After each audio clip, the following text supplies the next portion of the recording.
over the last few years, following the return to school after the COVID pandemic, we've noticed a decline in overall pupil wellbeing for many of our pupils, and this resulted in a decrease in attendance and also an increase in fixed-term exclusions that were being issued across the school.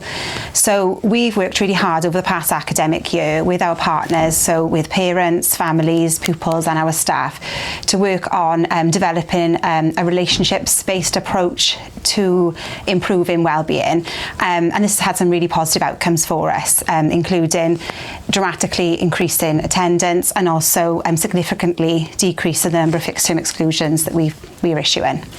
And I think the struggles we had at the start, if you will, were down to kind of a change in mindset and culture. I think staff started to come into the provision thinking that behaviour was innate and that every student would remember how to behave when they came back into school post-pandemic. And we didn't realise that we had to reteach these skills, just like we need to teach anything in the classroom, really. We needed to, again, get our children to learn how to behave appropriately. And again, the other thing that we had to look at was specifically looking at differentiating behaviour.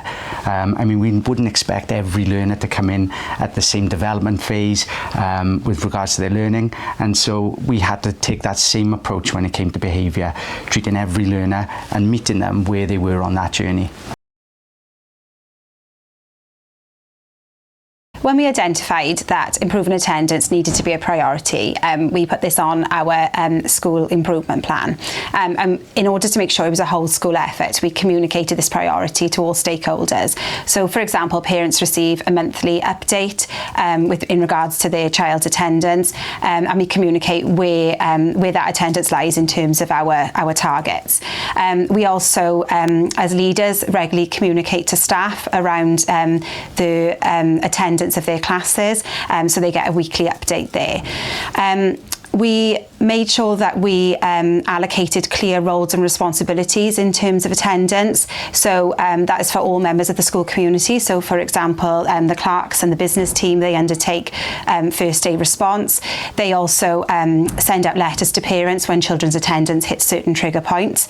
In the primary phase, for example, class teachers report on any concerns they have around individuals' attendance using an attendance tracker, and that informs actions taken then by the SLT. Class teachers in the primary phase will also make a telephone call home when children have been off school for 3 days or more, and that just keeps the communication open between school and home, so it's all in line with our relationships policy. And then our senior leaders are identified attendance leads on each campus, and they follow the Education Welfare Service pathway in terms of how we are monitoring attendance and the actions that we're taking. So, for example, sending out letters, holding attendance improvement meetings, and also the attendance leads work very closely with the Education Welfare Officer, and we discuss how we can support families in terms of improving attendance, and where necessary we take action in terms of fixed penalty notices, but we work really closely with our families to avoid this where we can. And we've had very similar impact with regards to exclusions. I mean, the first thing that we wanted to look at as a senior leadership team was to review and kind of revamp our behaviour policy as it was. So we've kind of been on a journey over the last year now, having a look at drafting and and implementing a relationships policy, looking at the relational practice with trauma-informed approaches, where we look at that being underpinned then by a PACE approach, which all of our staff now have had extensive training on. And we will continue to obviously train those staff on that. With regards to that journey, what's been quite helpful is we've also implemented something called a student spotlight.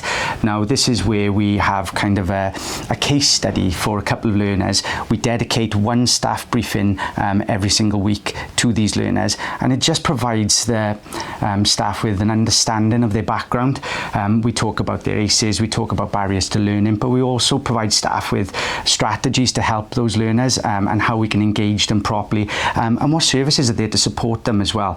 So that provides that element of empathy and curiosity that comes from the PACE approach that has allowed us then to reduce those behaviour spark-ups that you might see in crucial points through the day.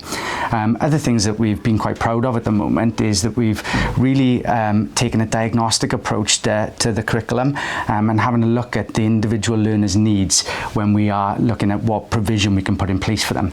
So we've got a Key Stage 3 provision on the secondary campus that's called Haven. This is a very small group provision which we've put a lot of money, real estate in the school into and staffing into, in order to make sure that the children that are attending that provision get the right care and support needs that they have. They're still pushed academically, but the curriculum's condensed and it's more suited to them. They also get ample wellbeing support in there, and there's a real connectedness with regards to families. Families are brought in on a regular basis. They're communicated with on a daily basis with progress updates, and we've also started to look at a new reporting structure to bring families on board with regards to that. We've also got a Key Stage 4 provision. That's based off-site, but it's a very similar provision that's in place for our learners and families, and that has helped us to get some of our learners who were potentially going to be NEET previously. They had no intention of going to a lesson, never mind doing any work, and they're now accessing qualifications, coming out with 8 or 9 GCSE, but also making sure that they've read links with community. So we've got the ability to put in work placements and to work with outside agencies in order to support them. We work really closely with the Education Welfare Service. The attendance leads on each campus meet with our Education Welfare Officer on a fortnightly basis, where we discuss children who are persistently absent, and also just any children that we have concerns around concerning their attendance. The EWO will put in support then for the family, so things like carrying out home visits, also carrying out work with children who are refusing to engage with school, and the EWO will also advise school on the next actions to take. We've also utilised a number of education welfare officers from the local authority to undertake sort of attendance blitzes for our older children, our secondary learners, where they're going out knocking on doors, talking with families around how can we remove barriers to attendance. So the Education Welfare Service has been really supportive in improving our journey to improving attendance. We also work closely with Families First. So in our attendance improvement meetings that we hold with parents, we invite our Families First support worker to those meetings, and that is really beneficial, again, in terms of building relationships with families. Families First are able to put in support for the family around things like building routines, especially for the younger children, and also are able to signpost families to alternative support that they can access. In the secondary phase, we work really closely with the youth service. They have been able to implement lots of strategies for our children. One of those is looking at things like vocational training to re-engage children with learning. So, for example, a number of our learners have recently undertaken barista training, which has really impacted their well-being and has got them, into school more regularly. With regards to exclusions, we are in an area of high deprivation in Abertillery, and it wouldn't be fair on us to ask our staff to come on this journey of relational practice with us without us putting in support for them as well. So we have reached out to multiple agencies in order to help us with this journey that we're on, and we've been incredibly lucky with the uptake that we've had to come back.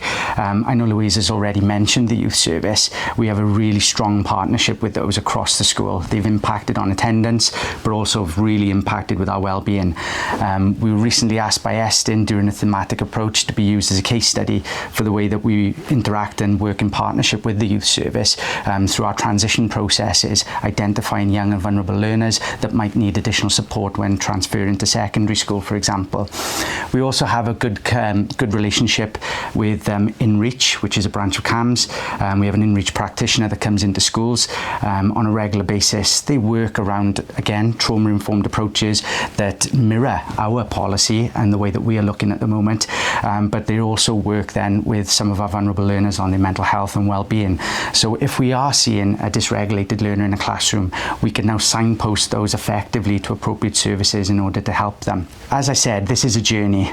We've been incredibly lucky that we've got supportive families, we've got supportive staff, and we've got supportive governors who are helping us along with that journey and are supporting us in reaching out to external providers to help us with supporting our most vulnerable young people.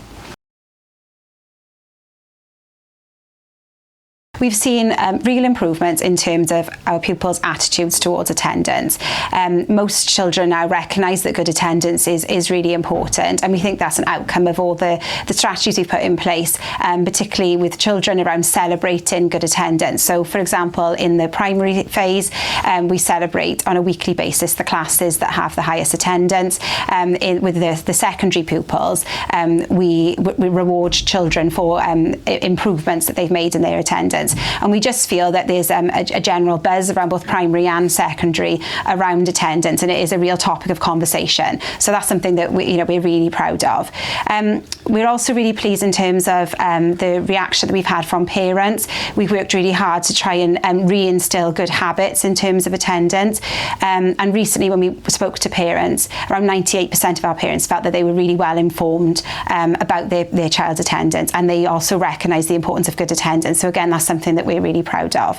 Obviously, we keep governors up to date around attendance. We report on a termly basis, and our governors have been really pleased with the progress that we've made. And ultimately, we've seen a significant improvement in attendance over the course of this academic year. Overall, there's been around about a 3% increase, but for our most vulnerable learners, that's almost 5%. So we're really, really proud of that.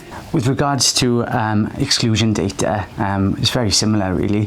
The feedback that we've had has been outstanding. Our most recent pupil survey had mentioned that most learners feel safer, more secure and happier in school as well, which is exactly what we're striving to hear.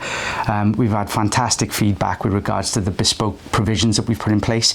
We've surveyed parents and we've surveyed learners, and every single one has come back and said that there's been an improvement, not just in their attainment, their re-engagement with school, but also their behaviour, not just in school, but at home and in the community as well.